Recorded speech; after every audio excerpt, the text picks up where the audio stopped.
Okay, I went out here to talk. I am drawing like a blank right now. I've talked about two different things that I'm very passionate about and I've been wanting to talk about and just to make a video, and I am not satisfied with it. I don't know, like I feel so unsatisfied, and I'm looking through all of the stuff. Okay, that's just a script, but through all of the stuff that I have wrote about, and I'm just like not really connecting with anything right now. And I don't know, maybe it's because it's a Monday, like I kind of have like a slop Monday. I worked for like 6 hours and then I just got home. It's really hot and I just took a nap. I don't know. I also, oh my gosh, I'm having so much like block today. Like I couldn't find a song to play on guitar. I tried learning a few songs, couldn't. Went to the piano by the way, I don't touch the piano.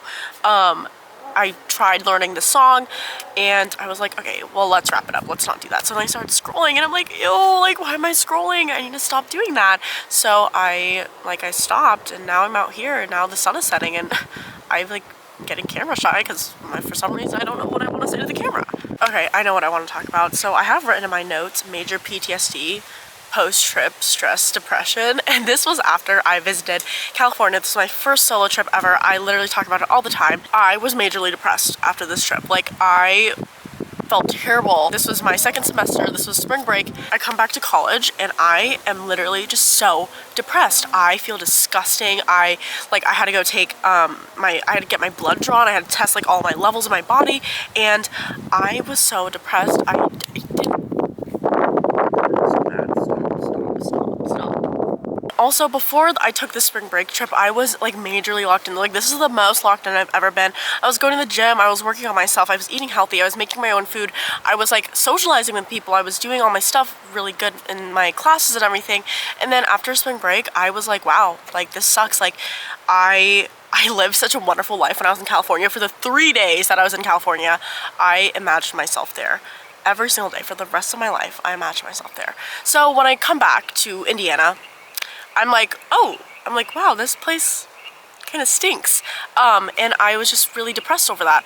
And so let's flip a little switch, right? And I kind of got back in the groove of things. I like was hanging out with my friends. I was eating well. And then now I'm kind of worried for myself because I go on a solo trip to San Francisco in a few weeks. And I don't want to feel as depressed as I did when I visited San Francisco for the first time. I think the reason I was just so depressed is because that was my first ever solo trip. That was me feeling so free. I felt like I was on top of the world. Like no one can actually bring me down. Like wait, I'm actually on a high right now and you can't bring me down. Wait, if you know that reference, like I love you. But like if you don't, then it's fine. Just like ignore it. Anyways, I guess like what I'm trying to say is I have my trip in a few weeks. I am over the moon. Like I am so excited about it. I am going to be vlogging like every single second of it. I'm going to be making a lot of new friends. And I'm just worried that when I come back, I'm going to be like, wow, like I want that to be my life. And that's not my life right now. I guess there's like two ways to look at it. I can like be depressed and be like, oh my gosh, like my life sucks. Like I want to be in California all the time. Or I can just be like, okay, well, this is my life right now, but like my future can look like me living in San Francisco or like California and all that stuff. I think the most important part about me solo traveling is just realizing that I am capable of doing this on my own. I mean, I always knew I was, but when you put it into perspective that you actually are doing it and you can, it's like this big emotional like wave comes over you and it's like, it's beautiful. I literally, you know what's funny? I have my Hinge set as San Francisco and I've talked to so many wonderful people and I'm like, yeah, I'm visiting, I'm really excited, and they're like, okay, cool, like let me know, like we can hang out, I'll show you like cool spots, and I'm like, yes, let's do it. I just talked to someone and he was telling me how I was talking about my like solo trip to San Francisco. I'm telling you guys, like I never shut up about my stupid solo trip to California. I don't shut up about it because it means so much to me, but I was telling him about it. And he was like, I solo traveled to Japan last month and it was like the most amazing thing ever. And he was saying how he just like preaches to everyone about how it's important to just be alone and be free. And I'm like, oh my God, wait, I love you so much. Like, let's hang out when I go to San Francisco because I feel the same exact way. This Hinge guy, he said, something along the lines about how you learn so much about who you are when you're doing things alone. I agree completely. I've been alone, I've been with people, I've been miserable alone, I've been miserable with people. Like, these are things that you need to figure out when you're young. Like, you can't wait until you're older to figure this stuff out. Like, I promise you, you have to just do it all alone now. I've been with people, like, I've dated, I've had relationships, but in the end, like, I only ever do have myself. I don't want to depend on people. I think depending on people is like, it can be a very big blessing if you're able to depend on someone, but it's also like very risky. Very, very, very risky. I was telling this guy that you have to do everything. You have to try everything to figure out if you like it or not, and that's how you learn more about yourself. Like, go do things you don't normally want to do. Go to a club, go drink, like, go have sex with a bunch of people. You know, you have to try these things to figure out if you like them or not, to figure out more about yourself. And I have figured out so much about myself since I turned 18. 18 is truly you know what, a few years ago, no, literally last year, I was gonna make a video about how the age of 17 is like the age of triumph and renewal, and there's actually some history to this. I think it's like some Chinese thing. I honestly don't know. Honestly, I'm probably wrong, but it was basically saying how 17 is just like the special age of renewal and like triumph and just doing all of these things and feeling, I guess, renewed. But I disagree. It's 18. It's 18. It's definitely 18. It's definitely 18. It's definitely 18. Believe me, it's definitely 18.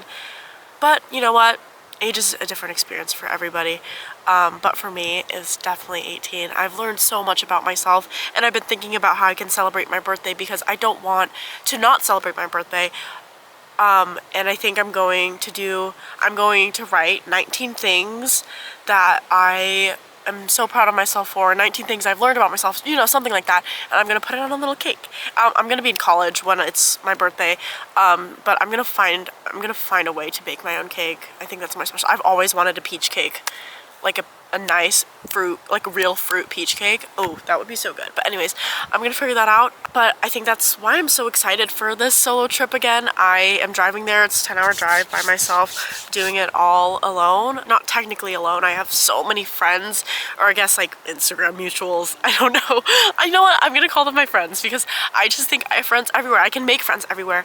And I'm so excited to learn more about myself. I'm excited to learn more about people.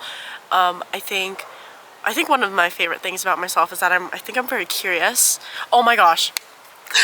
Oh my gosh, wait, this makes me really emotional. One of my friends in San Francisco, like an actual friend, like not like an Instagram mutual, like an actual friend, he texted me and he was like, hey Anna, and I was like, hey, what's up? And he was like, I wanted to go to the movies, but no one wanted to go with me, and I was just thinking to myself, if Anna was here, she would want to go. And I was like, that is like so sweet, thank you so much. And then he said another thing, and he was like you're always looking for a reason to say yes. Like, there are people that look for reasons to say no, but you are always looking for a reason to say yes. And I actually cried because that is so sweet, that is so thoughtful, and I honestly, like, you know what, I have my boundaries. I'll say no sometimes, but truly, I want to say yes to everything. I want to do everything. It's how you learn more about yourself. It's how you become closer with yourself and you feel more connected with yourself.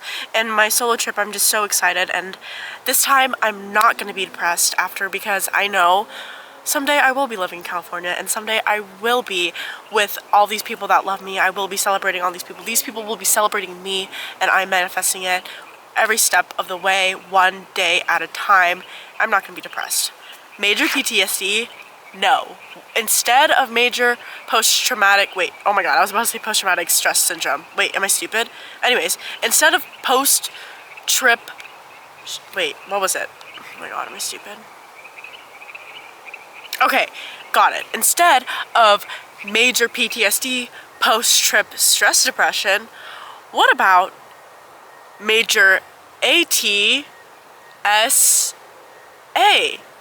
Major awesome trip, okay. Thanks for watching.